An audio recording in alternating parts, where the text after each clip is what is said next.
L'Esprit m'enleva et me transporta. Ézéchiel 11:1 est une clause qui implique l'ordre divin. Il ne s'agit pas de l'élévation de l'âme par l'imagination, l'extase, l'idéalisme ou les visions mentales.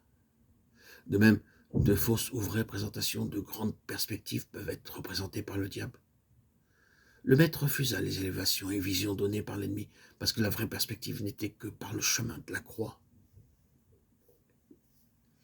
Paul s'est appelé lui-même un sage architecte. Mais dans son langage direct, cela voulait simplement dire quelqu'un qui avait été autorisé à regarder le plan de l'architecte et qui travaillait conformément à ce plan. C'était pour le regarder qu'il avait été ravi. Mais être dans l'esprit, c'est toujours être ravi. Le Seigneur a beaucoup dit à propos d'être dans le ciel, alors qu'il était sur la terre.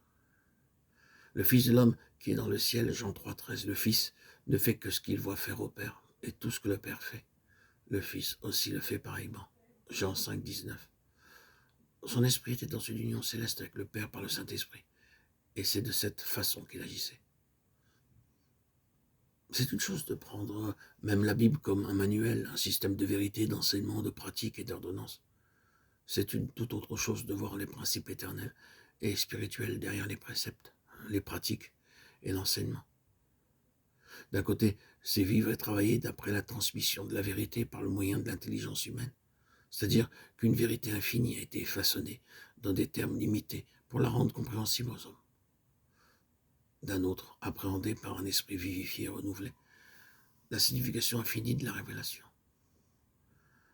La transmission représente la sphère humaine. La révélation spirituelle transcende infiniment cette transmission et exige une intelligence céleste, car la pensée de l'esprit est opposée à celle de la chair. Seuls ceux qui sont devenus un avec le Christ, élevés dans les cieux, ont sa pensée et peuvent le servir efficacement. De bien des manières, dans toute la Bible, et spécialement dans le Nouveau Testament, l'accent est mis sur le fait, la nature et le besoin de l'union avec Christ monté au ciel. Il est monté avec les clés de l'autorité en sa possession. Comme homme et pour l'homme, il a arraché la domination au prince de ce monde. Il a été reçu en haut comme un puissant vainqueur. Ce retour victorieux fut pressenti dans l'esprit du psalmiste quand il a chanté « Porte, élevez vos linteaux, élevez-vous, porte éternelle. Que le roi de gloire fasse son entrée, l'Éternel puissant dans les combats. » Psaume 24, 7, 8. S'il est vrai que Christ a mis notre humanité, qu'il a racheté, purifié, sanctifié dans le trône même de Dieu, et qu'il est en train de reproduire cette union corporative de lui-même avec nous, et de nous-mêmes avec lui dans l'Église qui est son corps, alors l'union dans l'ascension signifie que maintenant nous avons une place dans le lieu de sa souveraineté. Nous devons alors avoir en lui la domination sur les principautés et les puissances. La façon la plus sûre d'établir cette domination est que la souveraineté fonctionne, ou est destinée à fonctionner par le moyen de son corps et de tous ses membres. D'autres portes sont mentionnées à ce propos, en plus des portes éternelles. Il y a les portes du séjour des morts, qui signifient les conseils, les machinations et les jugements de l'enfer. Celles-ci sont représentées comme étant contre l'Église.